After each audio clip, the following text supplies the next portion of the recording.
আসসালামু আলাইকুম। আমরা বেশ কিছুদিন যাবত হাজার খানেক কোয়েল পাখি গোপনে লালন পালন করেছি। এটার কারণ হচ্ছে আমাদের এখানে যেসব কোয়েল পাখি উৎপাদন করা হয় তা থেকে প্যারেন্টস করার জন্য আমরা নিজেরাই রাখতে পারি না। মানুষ দূর দূরান্ত থেকে এসে এই কোয়েল পাখিগুলি আমাদের কাছ থেকে এসে নিয়ে যায়। এমনও হয় যে আমাদের প্যারেন্টস করা কোয়েল পাখিগুলিও অনেকে এসে নিয়ে চলে যায়। এ কারণে এবারের হাজার খানেক কোয়েল পাখি আমরা আলাদা একটা জায়গায় ব্রুডিং করেছি, বড় করেছি এবং আজকে সেগুলিকে আমরা নিয়ে আসবো আমাদের সামনে যে খামারটা ছিল, যেখানে আমাদের প্যারেন্টস কোয়েল পাখিগুলি ছিল, সেখান থেকে খাঁচাগুলিকে বের করে এখানে আমরা বড় করে তারপর আবার খাঁচাগুলিকে এখানে ঢুকাবো এবং এখানে কোয়েল পাখিগুলি দিয়ে দেবো ইনশাআল্লাহ। যেহেতু আমরা খুব অল্প পরিমাণে বাচ্চা উৎপাদন করি, তাই আমাদের কাছে যে পরিমাণ অর্ডার থাকে সেই পরিমাণ আমরা দিতে পারি না। এ কারণেই অনেকে আমাদের প্যারেন্টস কোয়েল পাখিগুলিও নিয়ে চলে যায়। এখন যে ঘরটা দেখতে পাচ্ছেন, এখানেই মূলত আমাদের প্যারেন্টস কোয়েল পাখিগুলি ছিল খাঁচার মধ্যে এবং এর আশেপাশে অনেকগুলি পাখি ছিল, মানে বিশেষ করে এখানে ঘুঘু ছিল, অস্ট্রেলিয়ান ঘুঘু ছিল।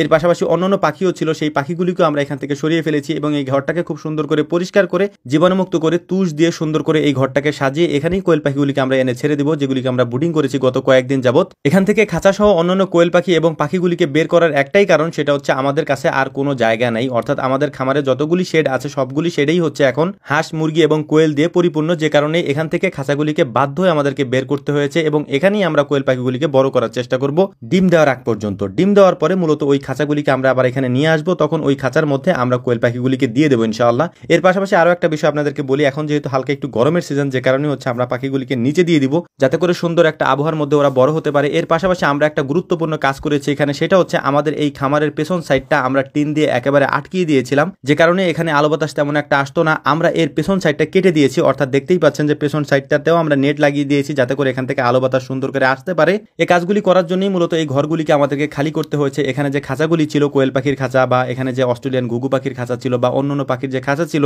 সেগুলি আমাদেরকে এখান থেকে বের করতে হয়েছে। বের করে তারপর এই পেছন সাইডটা কেটে এখান থেকে মানে মূলত টিন কেটে তারপর এখানে আমরা নেট লাগিয়ে দিয়েছি যাতে করে এখানে সামনে এবং পেছনে দুই দিক থেকে আলো বাতাস পর্যাপ্ত পরিমাণে আসতে পারে এবং পাখিগুলি খুব সুন্দরভাবে এখানে থাকতে পারে। তো যাই হোক, এই ঘরের মাচাটা যেহেতু আমরা কাঠ দিয়ে তৈরি করেছি, তাই বিভিন্ন জায়গায় ফাঁকা থাকতে পারে। এই কারণেই আমরা একটা চট দিয়ে তার উপরে হচ্ছে আমরা তুষগুলিকে দিয়ে দেবো, তার উপরে আমরা কোয়েল পাখিগুলিকে ছাড়বো ইনশাআল্লাহ, যাতে করে কাঠের উপরে চট দিয়ে দেওয়া তুষগুলি নিচে পড়ে না যায়। এই কাজগুলি করার পর পানির পাত্র এবং খাবারের পাত্র রাখার জন্য আমরা মাঝখান দিয়ে কয়েকটা ইট দিয়ে দিয়েছি। এটার কারণ হচ্ছে খাবারগুলি যখন ওরা খেতে যায় তখন ওই নিচে থেকে ময়লাগুলিকে নাড়াচাড়া করে খাবারের পাত্র এবং পানির পাত্রগুলির মধ্যে ওরা ফেলে, যে কারণে আমরা এই জায়গাটাকে একটু উঁচু করে দিয়েছি যাতে করে এর মধ্যে ময়লা না যায়। তো যাই হোক, আলহামদুলিল্লাহ পানির পাত্রগুলিকে আমরা দিয়ে দিয়েছি। এখন খাবারের পাত্রগুলিকে এখানে দিয়ে দেবো এবং এর পাশাপাশি আমরা খাবারগুলিকে এখানে দিয়ে দেবো। এরপরে কোয়েল পাখির বাচ্চাগুলিকে আমরা এখানে এনে ছাড়ার চেষ্টা করবো ইনশাআল্লাহ। আমরা এই কোয়েল পাখিগুলিকে এই সামনে নিয়ে আসতাম না, কিন্তু যেখানে আমরা কোয়েল পাখিগুলি ব্রুডিং করেছি দেখতেই পাচ্ছেন এই জায়গাটা একেবারে ছোট্ট একটা জায়গা, এখানেই মূলত আমরা ব্রুডিং করেছি এবং এতদিন পর্যন্ত এখানে রেখেছি।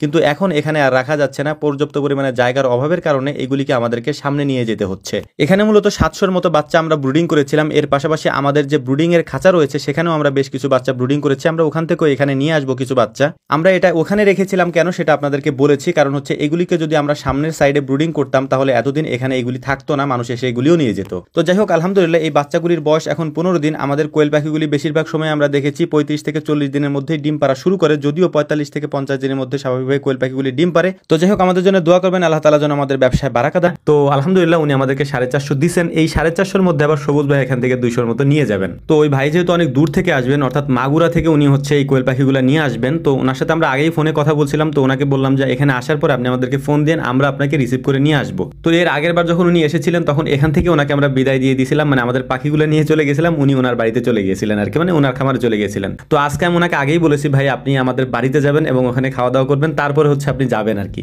তো যেই কথা সেই কাজ। তো ওই ভাইকে নিয়ে আমরা চলে যাবো হচ্ছে আমাদের বাড়িতে যাওয়ার পরে পাখিগুলি ছেড়ে দেবো ইনশাআল্লাহ। তো অনেকে আমাকে আল্লাহ তাআলা যেন আমাদের ব্যবসায় বারাকা দান করেন। আসসালামু আলাইকুম ওয়া রাহমাতুল্লাহ।